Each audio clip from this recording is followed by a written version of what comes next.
Right, it is 7 o'clock. I'll call the meeting to order. Please join me in the pledge. I pledge allegiance to the flag of the United States of America and to the republic for which it stands, one nation, under God, indivisible, with liberty and justice for all. All right, I think we have an addition to the agenda. Mr. Mayor? Yes, thank you, Mayor and Council. So we'd like to have the council add item 8.2, the Oak Street Lift Station. Our Public Services Director, Chad Shell, just give a little update on some pump failures that we had at the lift station on Friday night. And then we just received a quote late this afternoon for some pump replacements that we'd like the City Council to consider. Okay, great. So with that addition to the agenda, can I get a motion to approve the agenda? I'll make a motion to approve the agenda. I'll second. Got a motion by Councilmember Pershman and a second by Councilmember Sayre. Any further discussion? Nope. All those in favor say aye. Aye. Opposed, same sign. Motion passes. All right. Community comment. I do not have my monitor on, but it does not look like there is anybody on the Zoom. Nope. Moving on to presentations and reports. 5.1, the trail mapping signage and upgrades. Ms. Smith, I've noticed them around town. Me too. Yeah. Thank you, Mayor and Council. So like the mayor just mentioned, the signs are up. So if you were out on the 3 days of nice weather we had, you probably saw them around town. So just wanted to give an update, put the map out there, and then let you know some of the outreach efforts we're having with the new project and program. So on the screen now is an example. This sign is at the top of Snake Trail on Spring Creek Drive. So a good just snapshot of what one of them looks like. So the city applied for a statewide health improvement program, or a SHIP grant, through Carver County, and we were awarded just over $11,000 for this work. So we partnered with Promotion Graphics, which is a local signage company, Bolton and Menk for some technical support, and then city staff put together the trail map and then the corresponding signs and the QR code, which I think is really exciting. So if you're out and about on Carver trails and you want to check out what these signs mean, or if you want to check out new areas of town, take a picture of the QR code. You'll get taken to the large-scale map that shows you different routes around town, gives you some information about the length, difficulty, and surfacing. So if you wanted to take a stroller or a dog, you have some information related to that. So on the screen now is where the signs are located. So they're distributed throughout town. I think we came up with 27 total that were installed. So there's a couple downtown that still need to be installed, like along 6th Street, and then I think we need one outside of City Hall, but otherwise the signs are up and ready for use. So scan the QR code, you'll go straight to the map. Otherwise, if someone is looking for a paper copy, we have them available at City Hall. It's going to go in the newsletter this next round, and then we'll do some social media outreach as well. Right. This was a project that the Parks Commission did. And Correct. I remember you talking about, like, how do you find a loop that's good and flat, or which one should you not take a stroller on? So Right. Really cool. I know that this was a lot of work, and we'll see the signs going up. Any questions? Is this amenable as our trail system grows? Easy to do, right? Yes, the QR code is obviously pretty easy to update. I had that question for Jonathan Nelson with Bolton and Menk, and we'd be able to switch out like the larger signs that have the entire loop, he said. I said, like, what happens in 2 years and 5 years and 10 years? Right. So we've started to identify some additional loops, so we'll continue thinking about that, adding that to our annual city budget so we can update when it feels like we have Right. a large number of trails that we need Appropriate loop, updating. right? Because this just kind of stops at downtown. It doesn't go any farther. Right. So, yep. Any other questions, comments? All right, thank you. No public hearings this evening. Can I get a motion to approve the consent agenda? I'll make a motion to approve the consent agenda. Motion by Councilmember Mock I'll second. and a second by Councilmember McKnight. Any further discussion? All those in favor say aye. Aye. Aye. Opposed, same sign. Motion passes. All right, 8.1, business items, the federal grant agreement for our certified levy project. Mr. Schmidt. All right, good evening, Mayor and Council. So some exciting news. I believe that's already been told. So the city was awarded funding from the federal government for the levy project. That was part of the fiscal year 2022 community project funding grant program. So we were invited to apply for that here in July of July 18th, 2022. We since did that. We worked through that process, getting all the upfront paperwork submitted here by the end of 2022. We were initially then notified on February 28th that we had all the information submitted, it was processed, and the last step remaining is to execute the actual grant agreement for us to receive the funding of $2.5 million. That's going through the U.S. Department of Housing and Urban Development. So after that letter that we received on the 28th of February, we received a second letter that was revised with the March 7th date, which is what's in your packet. That letter kind of clarified how the grant was going to be administered. They made it a little bit simpler. So since then, the fiscal year 2023 grants are kind of in the pipeline and being processed too. So they made it so it's consistent with the 2023 program. They also loosened up some of the requirements, so more flexible on spending. Spending's no longer capped at 20% for project development costs, so it just makes it a lot more flexible for the grantees. So this is a pretty easy motion that the council would have tonight. It's just to allow the city to execute the grant agreement. So that is kind of where things are at. Obviously, this is a journey that we all know. It's been a number of years already since we embarked on that journey, and this is a huge step. So $2.5 million is going to allow us to do a lot of work here in the next couple of years. So I listed out a few things that will be happening in 2023 after this is executed. First and foremost, the federal review for wetland impacts, federal endangered species, those sorts of things. That has to happen first, and they have to sign off on that before any hard costs can be expended. So any construction dollars, any land acquisition, that sort of stuff, none of that can happen until the federal reviews are done for that. So we'll be working on that here through the summer months and expecting that to take about 6 months to complete. So that will be fall of this year.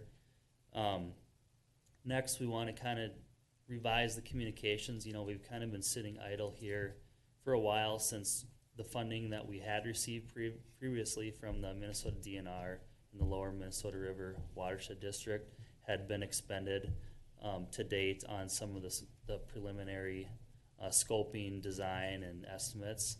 So now that we have money, we can kind of get rejuvenated and let the community know where things are at. So that'll be a big part of 2023 is kind of reinvigorating the communications for the project, and then obviously moving into more refined preliminary design for the project, getting a better idea of more specific construction limits, and then seeing what sort of easements would be needed and that kind of stuff moving forward into final design. So all in all, like I said, it's a big step. It's going to allow us to do a lot of work here coming up, and I'd ask the council to consider allowing the execution of the agreement. So any questions? So I hear you saying that $2.5 million, and this is mostly for both folks who might be watching this tonight. $2.5 million is a lot of money. We're really lucky to have it, but that's not enough money to get us shovels in the ground yet. That's correct. So having this sort of amount of money now is going to allow us to start thinking about, is it possible to stage a project? I think it probably isn't quite enough yet just to knock out anything that would be substantial for a construction project.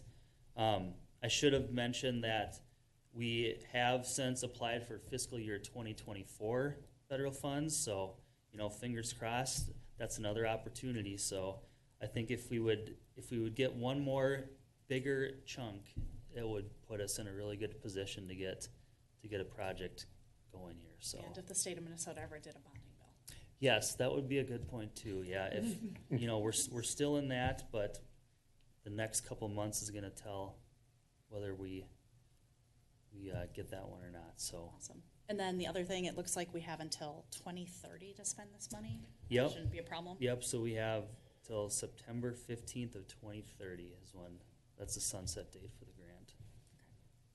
All right. Any other questions, comments? Nope. No. All right, I will make a motion to authorize execution of the fiscal year 2022 Community Project Funding Grant Agreement number B-22-CP-MN-0490 with the U.S. Department of Housing and Urban Development for the Levee Improvement Project. I'll second. We have a motion by Mayor Johnson and a second by Councilmember Mock. Any further discussion? Nope. All those in favor say aye. Aye. Opposed, same sign. Motion passes. All right, thank you. Thank you. All right, the new 8.2, the Oak Street Lift Station. Mr. Shell, you had some folks working pretty late on Friday night. Yes, about 1 a.m. So just a real brief update. We got our on-call person received an alarm at about 8 p.m. Came in, set up, and called for additional resources. So one being myself calling another pump tech, and then he actually called in another staff member. They got the pumps pulled probably about 9:30 p.m. The first one that they pulled, they found that the impeller was broken, so similar to like a larger sump pump. The shaft that moves the water was broken. So they left that one out. They pulled the second pump, and every time we tried to restart it, it would trip the breaker. So there's some type of electrical issue. The motor was seized up. So in my background work, I called the Minnesota pump tech. He came out and put in a loaner pump just for the time being. These are duplex pumps for the sake of allowing one pump to cool down, and then the other pump will work, and so on and so forth. It just keeps alternating. So I received some information. The pumps were new and installed in December 30th, 2016. So very unusual that these would only have about 6-7 years of life expectancy.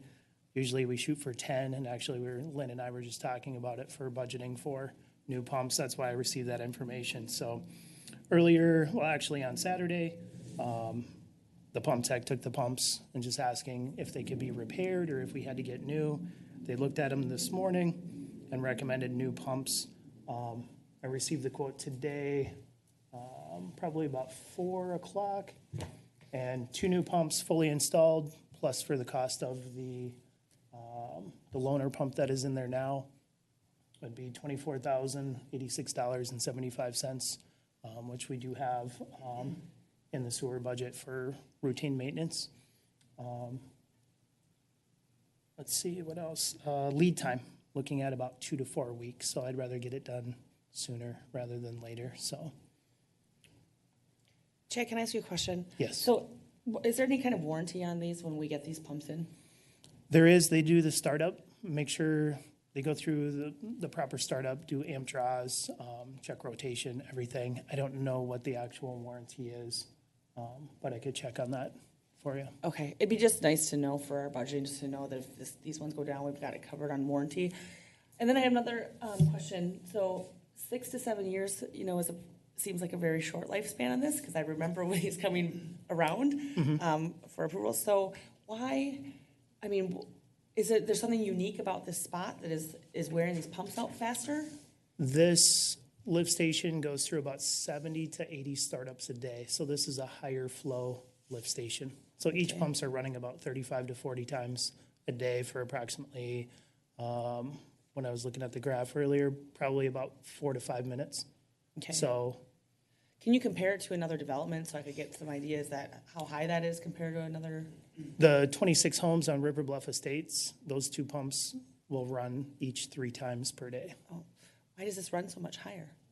Just a larger service Yeah, area. the service Service area? area. Okay. It pretty much takes, all of downtown, obviously, and everything going up the hill that way all comes this way. Okay.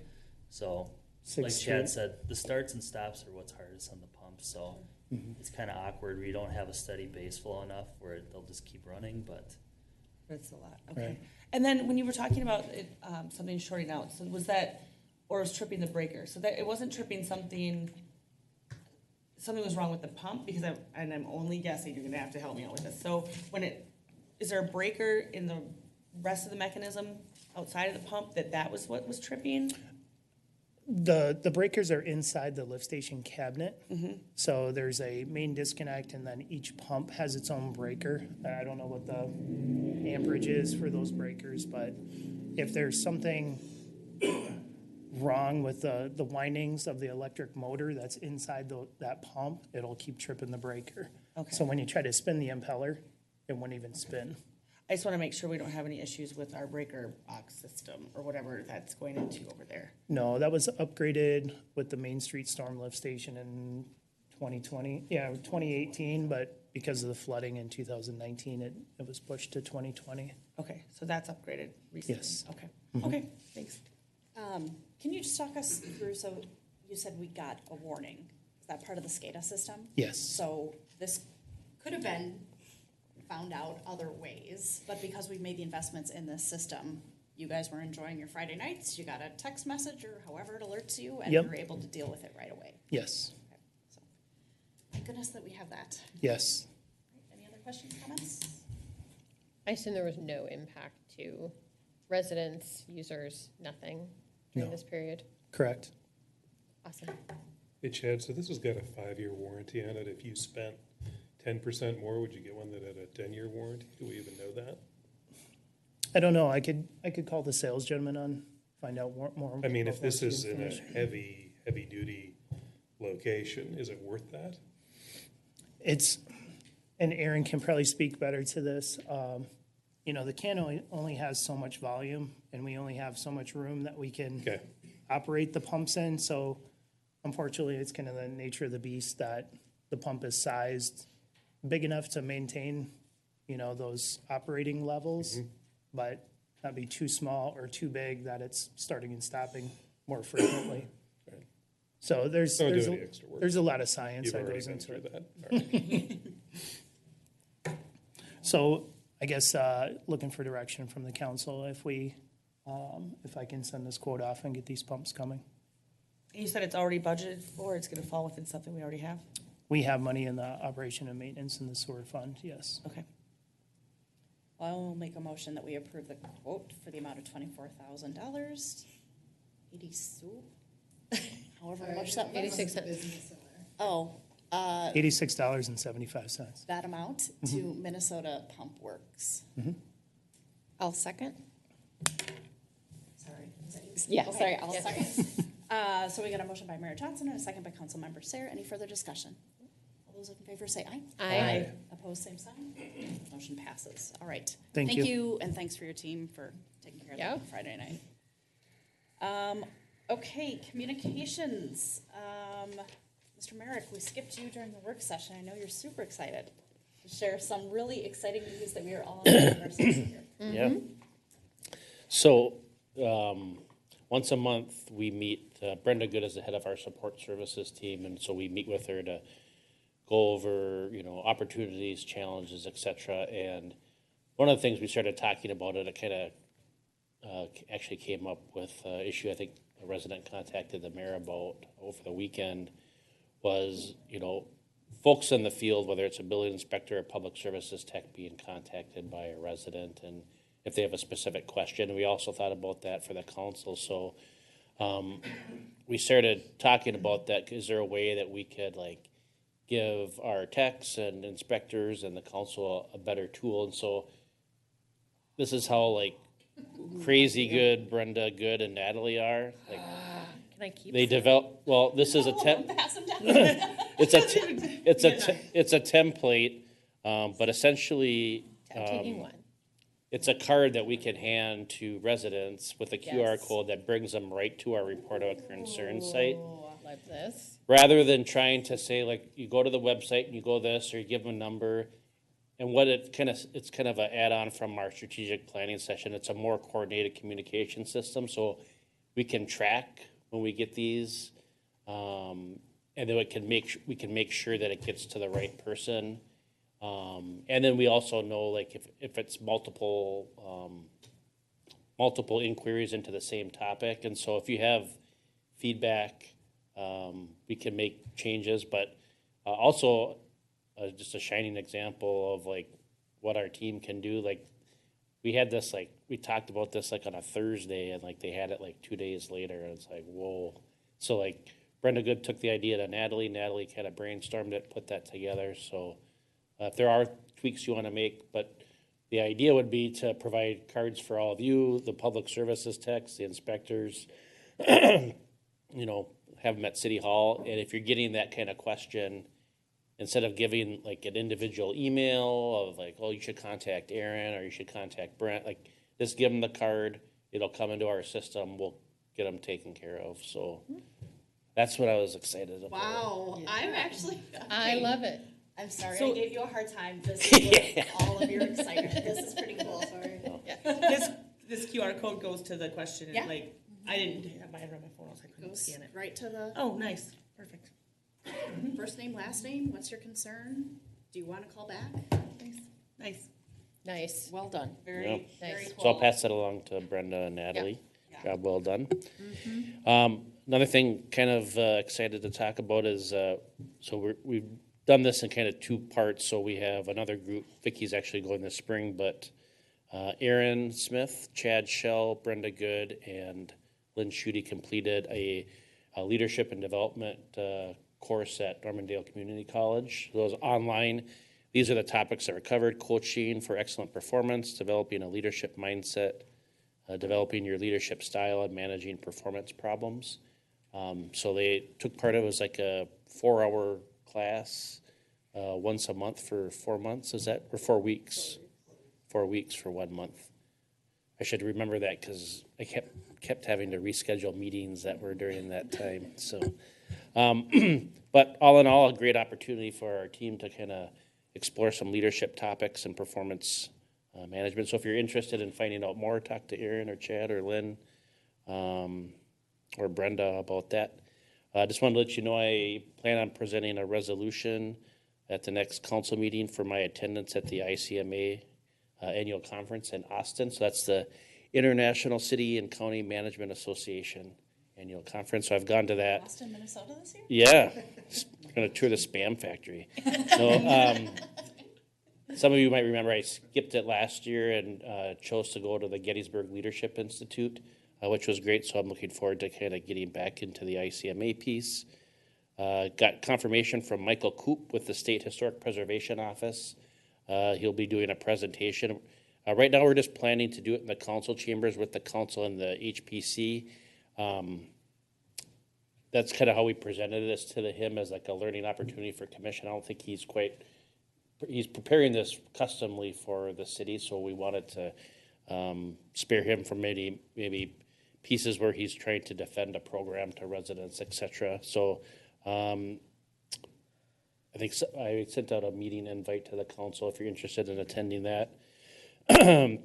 Our team spent about 2 hours today with Craig Rapp in the Rapids room going over the strategic plan. It was a little bit of a slog. It's just hard to, transition from kind of goal setting to strategic initiatives. And the best way that I think I know how to explain it is the difference is on goal setting, you can kind of check the box, you move on, and you kind of forget about it. And the way that we're kind of building this, and we'll get feedback from the council, is the initiative is the journey, and like you're measuring where you're at, but sometimes you won't reach that destination you want. It's kind of continuous improvement.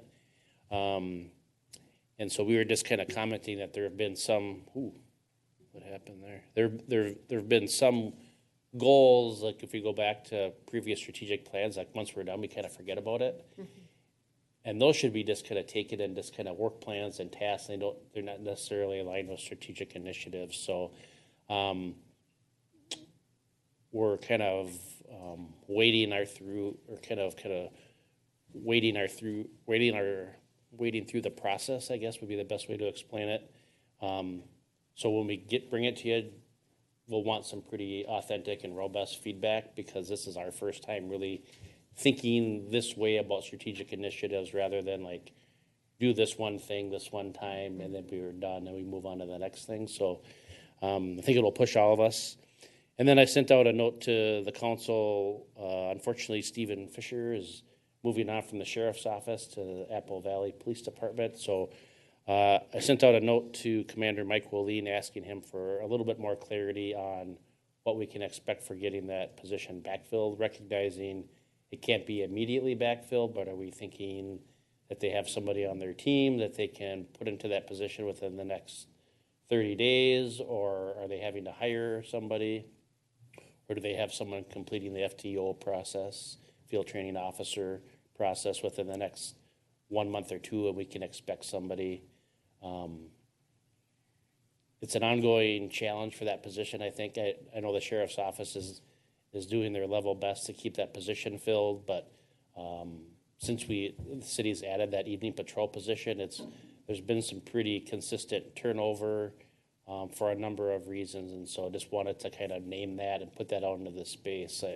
I'm certainly not expecting the council to, try to figure out a strategy for that, but I think it's something that as a group you might want to monitor, and if there's something that you want to find out related to that, I'm happy to bring that message to the sheriff's office. I'll report back once I hear back from them of what their backfill strategy is.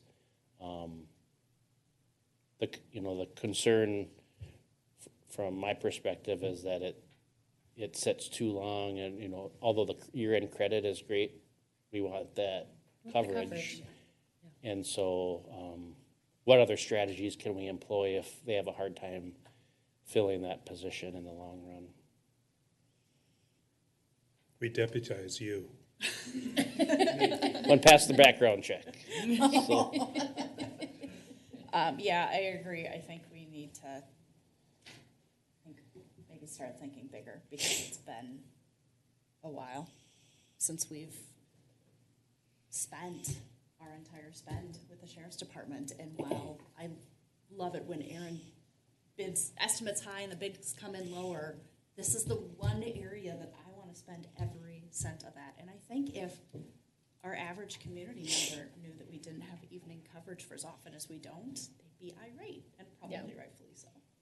Well, we have area coverage. We don't have specific. We still have area. We don't have what we have wanted and intended to pay for. Yeah. so one of the pieces that I inquired about is would another community in the area be willing to, basically kind of sublet or lease out part of their coverage to help fill our coverage. It kind of moves a little bit toward what Commander Wolding discussed at the environmental scan work session of, mini regionalization of the sheriff's office coverage, instead of each city saying, well, they just stay within our corporate limits. You pool resources and cover both communities like you would, neighborhoods. Again, a lot of blanks to fill in there, but if ultimately they don't have the personnel to fill those positions, is there another creative way to make sure that we're getting the coverage that we feel is needed in the community? Right. I don't think we want to leave out the fact that hiring for law enforcement right now is a hard thing, and that's why, they're short. So creative ways would be fantastic, but I think we have to take a deep breath when it comes to the climate of hiring people for law enforcement at this point. And I know the sheriff's office has talked about it with us too, so. That was just a comment. There's nothing, no response needed. All right. That's it, Brent. Okay, Joy? I don't have anything other than complimenting Brent on putting together a slide on your updates. I think it was the first time you've done that versus just a list. I don't do consistently, I like it. Lori? I have a fire board meeting in a week from now, which will include the townships, Dahlgren and San Francisco. And just want to call out that I started to get packet information, and they had 329 calls last year. That's just a lot to think about. And they're at 100 already for this year. And that 329 is an increase of 11% from the previous year. So it's all good things that they're doing over there. Chrissy? Great. Well, I will be joining Lori at that meeting, so with the fire board. I wanted to say thanks to Chad and his team and Brent for when the lift station went down, keeping everybody informed. And then obviously I'm only about half a block away, so I can see them working and I can see the trucks coming in. So on a Friday night, so that was nice to see their quick response there. A couple of events coming up for Lions. We've got the Red Cross Blood Drive on Friday, April 24th. Our annual pork chop dinner is coming up. Those dates don't seem on Friday, April 28th. It's Monday, April 24th. Thank you. Welcome. Something is incorrect, but I know that the pork chop dinner is on April 28th. So come down for that. We often serve over 400. So stop down. It's for a good cause. Pork chop. That is true. And then we do have the shredded event coming up. It's a little ways away, but that's May 13th. So bring up to 2 boxes to Community Park with your documents that you want to get rid of, and they'll be happy to shred those for you. We just ask for a minor donation if you want. One other thing for city-wise, the Gazebo Park where we keep the historic brochures, the little booklets, if we could start getting those back out again. And then I think that front cover is a little sun-worn and it probably just needs a new laminated piece that says it's the Carver historic booklets. You can't see it very well. Is there an opportunity to do a QR code? It's on there. Okay. It's on 'Cause there. I feel like it would be a greener way of sharing that information. Yeah, it's on there, but then people, they want that book. I mean, it's every week they're gone. It's not like there's 100 of them in there. There's also probably wind and other They're in a cover. factors. It's actually a perfect little cupboard. All right. So I don't get wet either, but that is all I have. Eric? I have less. So I visited the Trails Edge building with our development director, Aaron, and Mayor Courtney Johnson on Friday, I think that was. I was really impressed with the building. This certainly looks like a market rate structure and accommodations. I had asked for the tenant selection criteria just because I didn't know the answer to what do you have to go through, and there's a waiting list to get in that building. So council was copied on that email, and again, that was at my request, just for my own edification, to have a little better understanding of what it takes for folks to be able to live there. Nothing more. Okay, and just to give a little bit more background, so I figured you would. Trails Edge is the CDA owned and run apartment building in Waconia. So we know CDA owns that plot of land that is the inverse L-shaped piece right next to Carver Crossing. And we are anticipating getting plans from them and having them move along with their development process because they have been funded for their kind of resident side. There was the senior side and kind of more of a families and individuals side. The families and individuals side has been funded. So in anticipation of that, we went out to Waconia and kicked the tires on Trails Edge, which is, again, like nicer than any apartment building I ever saw in St. Cloud or Eden Prairie or all the places that I've lived. Let's see, just a few other things. In some of the opportunities that the league sends out, there is a workshop that is being run by Braver Angels, and it's the Managing Difficult Conversations. It's a free workshop. If you all have time, I've heard really good things. They presented at last summer's league conference. I've signed up for the one that's in St. Paul, but it just sounds like a really good thing that folks that are in our roles should be doing. Let's see. A few other things in the last couple of weeks. We had our strategic planning session, which was really good. The Lions Easter egg hunt was a blast this year for the first time. I was kind of in the toddler area, which was still very snow covered, believe it or not, just a couple weeks ago.